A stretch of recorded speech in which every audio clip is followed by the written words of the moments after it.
हम सिर्फ कंबशन पढ़ने वाले हैं? अरे नहीं यार, कंबशन एंड फ्लेम दोनों करेंगे। आइए समझते हैं। तो बेटा कंबशन क्या होता है उसको समझ लेते हैं पहले। तो कंबशन इज बेसिकली जब भी कोई सब्सटेंस जो होता है वो जलता है या फिर बर्न होता है in the presence of air, उसको हम कंबशन बोल रहे हैं। अब यहाँ पे बेटा ये जो कंबशन है इसके होने के लिए तीन चीजें चाहिए होती है। तो ये आपका कंबशन ट्रायंगल हो गया। पहली चीज है हीट जो चाहिए होती है, दूसरा है फ्यूल यानी कि जो सब्सटेंस जलने वाला है, हीट यानी कि जो टेम्परेचर प्रोवाइड करेगा जलने के लिए, एंड ऑक्सीजन यानी कि एयर जो होता है उससे ऑक्सीजन मिलता है। ये तीनों चीजें चाहिए होती हैं कोई भी कंबशन होने के लिए। अब बात करते हैं कंप्लीट और इनकम्प्लीट कंबशन की। तो बेटा कंप्लीट कंबशन तब होता है जबकि ब्लू फ्लेम आती है और यहाँ पे sufficient amount of oxygen present होता है। लेकिन अगर सफिशिएंट अमाउंट ऑफ ऑक्सीजन नहीं प्रेजेंट है तो वो बन जाता है इनकम्प्लीट कंबशन।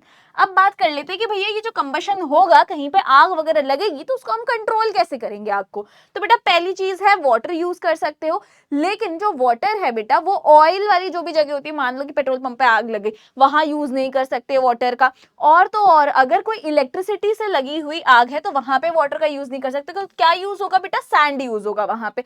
इसी के साथ साथ बेटा फायर एक्सटिंग्विशर भी यूज होता है। एंड अगर हमने ये जो ट्रायंगल है इससे कोई भी एक फैक्टर हटा दिया, यानी कि ये जो ट्रायंगल है इससे कोई भी एक फैक्टर हटा दिया तो भी आग बुझ जाएगी। मान लो कि ऑक्सीजन का कट ऑफ हो गया तो आग बुझ जाएगी। हीट यानी कि जहां से टेम्परेचर मिल रहा है उस सब्सटेंस को वो हट गया तो भी यहाँ पे हमारा जो कंबशन है वो नहीं होगा। एंड अगर फ्यूल ही हट गया तो भी आग बुझ जाएगी। तो ये तो बात हो गई हमारी आग बुझाने की। आइए अब बात करते हैं उन सब्सटेंसेस की जो जलते हैं या नहीं जलते, जिनमें कंबशन हो रहा है नहीं हो रहा। तो बेटा कंबस्टिबल सब्सटेंसेस वो होते हैं जो जल्दी से आग पकड़ लेते हैं, whereas non combustible substances वो होते हैं जो आग नहीं पकड़ते हैं। अब बात करें अगर कंबस्टिबल सब्सटेंस की तो ये होते हैं दो टाइप के, फ्लेमेबल एंड इनफ्लेमेबल। इनफ्लेमेबल मतलब होता है कि जो फटाक से आग पकड़ ले, उसमें आपको टेम्परेचर प्रोवाइड करने की देरी है बस, आप कोई चीज फायर या ऐसे कोई भी चीज इसके पास नहीं लेके जा रहे हो, ये अपने आप ही पकड़ ले भैया, तो इसको हम बोलते हैं इनफ्लेमेबल। मान लो कि पेट्रोल हो गया, डीजल हो गया, ये जैसे ही टेम्परेचर बढ़ता है ये आग पकड़ लेती है। आपको जरूरी नहीं है कि आप लेके जाओ और फिर जानबूझ के आग लगाओ तब आग लगेगी, वो चीज नहीं हो रही है यहाँ पे। फ्लेमेबल सब्सटेंस जो होता है जैसे कि वुड, उसमें आप आग लगाते हो, टेम्परेचर जानबूझ के प्रोवाइड करते हो, तब वहां पे आग लग रही है। तो ये हो गए हमारे फ्लेमेबल कंबस्टिबल सब्सटेंसेस।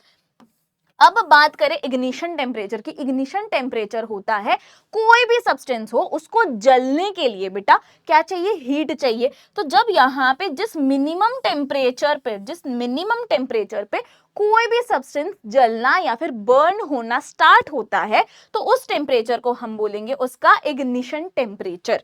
आइए आगे समझते हैं कि कंबशन जो होता है बेटा तीन टाइप का होता है, रैपिड, स्पॉन्टेनियस एंड एक्सप्लोसिव। ठीक है, तो रैपिड कौन सा होता है? रैपिड होता है जो फट से आग पकड़ ले, जैसे कि गैस स्टोव। ठीक है, गैस स्टोव में आपने जो गैस है वो प्रोड्यूस हो रही है और यहाँ पे आपने क्या किया, आपने उसको जला दिया मैच स्टिक या लाइटर से, तो वो फटाफट से आग पकड़ लेता है, तो that is rapid combustion. Spontaneous क्या होता है? जो ऑन द स्पॉट फटाफट से बेटा आग पकड़ ले, वहां पे आपको स्पॉन्टेनियस कंबशन जो होता है, जैसे कि यहाँ पे आप बात कर सकते हो फॉरेस्ट फायर जो होते हैं उनकी। ठीक है, तो स्पॉन्टेनियस में क्या है, यहाँ पे स्पॉन्टेनियस में बेटा आग लग रही है, हीट जो है वो मिल रही है इसको।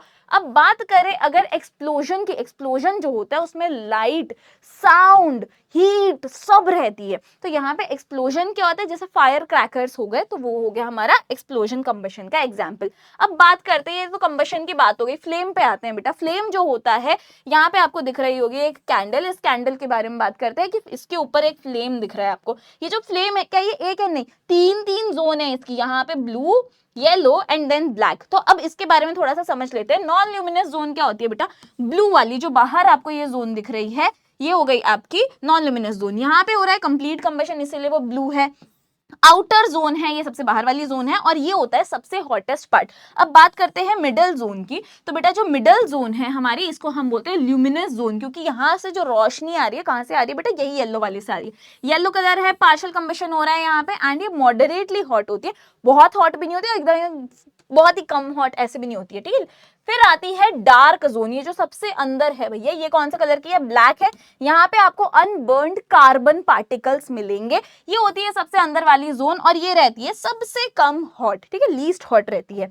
अब आ जाते हैं बेटा कि फ्यूल जो होता है, ठीक है। फ्यूल के एग्जाम्पल्स आपको पता है, जिसको भी जला के हम लोग कुछ भी हीट यूज कर रहे हैं या इलेक्ट्रिसिटी बना रहे हैं, किसी भी चीज के लिए उसको यूज किया जा रहा है, जैसे कोल हो गया, ऑयल हो गया, नेचुरल गैस हो गया, ये सारे हमारे फ्यूल के एग्जाम्पल्स है। अब बात करते हैं कैलोरीफिक वैल्यू की। कैलोरीफिक वैल्यू बोल रहा है कि आपने 1 kg कोई भी फ्यूल या कोई भी सब्सटेंस लिया जो कि जलने वाला है, ठीक है, 1 kg ने कितना हीट एनर्जी दिया, वो उसका कैलोरीफिक वैल्यू हो गया।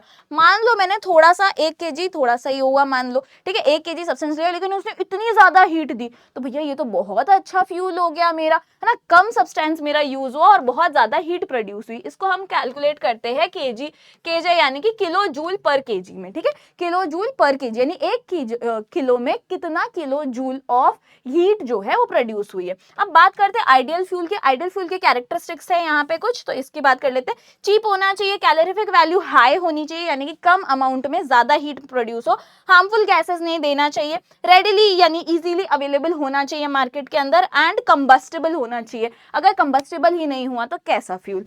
अब इसी के साथ साथ बात करते हैं एक लास्ट टॉपिक जो हमारा है, दैट इज पोल्यूशन।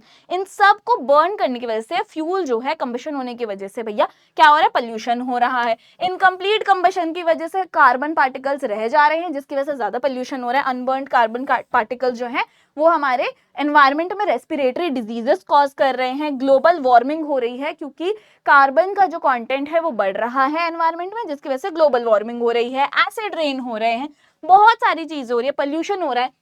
अब हम एक जो अच्छी चीज कर सकते हैं कि सीएनजी यूज कर सकते हैं, क्योंकि सीएनजी और एलएनजी जो है बेटा ये कंपैरेटिवली पेट्रोल, डीजल, केरोसिन इन सब से कंपेयर करें तो ये थोड़ा कम गैशियस एमिशन देते हैं, इसीलिए सेफर है हमारे एनवायरनमेंट के लिए, तो हम सीएनजी यूज कर सकते हैं। आई होप आपको ये चैप्टर समझ में आएगा। मिलते हैं अपनी अगली क्लास में। Till then take care of yourself.